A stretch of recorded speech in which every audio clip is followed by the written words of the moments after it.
Throughout Scripture, God is portrayed as being faithful. In fact, in Exodus chapter 34, verses 6 through 7, God describes himself in this way. Yahweh, the Lord, the God of compassion and mercy. I am slow to anger and filled with unfailing love and faithfulness. I lavish unfailing love to 1,000 generations. I forgive iniquity, rebellion, and sin, but I do not excuse the guilty. I lay the sins of the parents upon their children and grandchildren. The entire family is affected, even children in the 3rd and 4th generations. One of the words God chose to use there was faithful. Or in Hebrew, he uses the word emit. I believe it is significant God uses this word following many others. God is faithful to be compassionate. God is faithful to be merciful. God is faithful to be patient, and God is faithful to be loving. But what do we do when God doesn't appear to be faithful or worthy of being trusted? When the kingdom of Israel collapsed, and the Israelites were finding themselves in exile with no home and no king, they were crying out. They said this, "Oh God, where is your loyal love that you swore to David in your emit?" They accused God of abandoning his promises to Abraham and David. So is God trustworthy? Is God faithful after all? Right now, our world is in the midst of a global pandemic, and perhaps you have been asking the same thing. Is God trustworthy? Is God faithful? I went to a church this weekend that was not our church. It was my parents' church that they go to, and the senior minister got up and told the congregation that his mother, who lives in a different country, has COVID and is dying. And I couldn't help but think, anybody who's going through this is probably asking the question, is God trustworthy? Is he faithful? What does it look like to trust God when your world is turning upside down by a cancer diagnosis? When your mother in a totally different country is dying to COVID? When someone you love is killed in a car accident? When you lose your job? When your marriage is failing? When it doesn't look like you can trust God in the midst of your exile?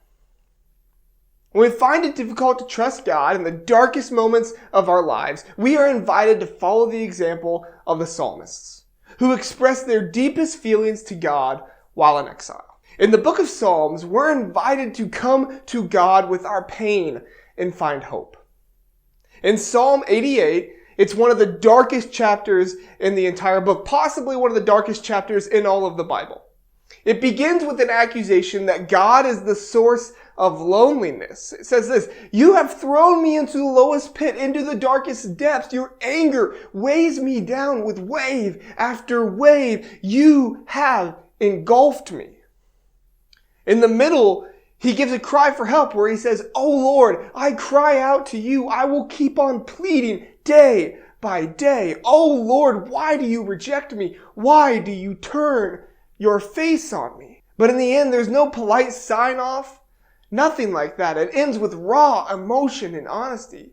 It says, "You have taken away my companions and loved ones. Darkness is my closest friend." So how does this dark poem help us get through difficult times? It shows us how when we cry out to God, we are expressing hope that God hears and does what is right. This hope is still an act of trust, even when it comes with anger and pain. You see, where we turn in difficult times will show where our hearts really are at. There is nothing that you will ever go through, there is nothing that will ever happen to you that God cannot handle. The act of simply coming to Him time and time again displays and reinforces our trust. In the Gospel of Matthew, the first verse says this, "This is a record of the ancestors of Jesus the Messiah, a descendant of David and of Abraham." What Matthew is claiming is that Jesus is the promised king to come, who will unite all people to become part of Abraham's family. All nations are invited into a trusting relationship with Jesus. In other words, God's faithfulness to his people is accomplished through Jesus. So I ask you the same question I asked you at the beginning. Is God trustworthy? Is he faithful after all?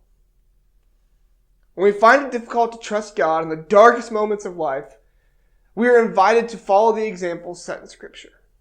We too can come to God with our despair, our questions, our anger, and our confusion. We don't have to pretend to be at peace and that we have it all together with Him when we don't. God is not angry at us for asking why. He is not annoyed by our tears. We can trust God with our broken pieces.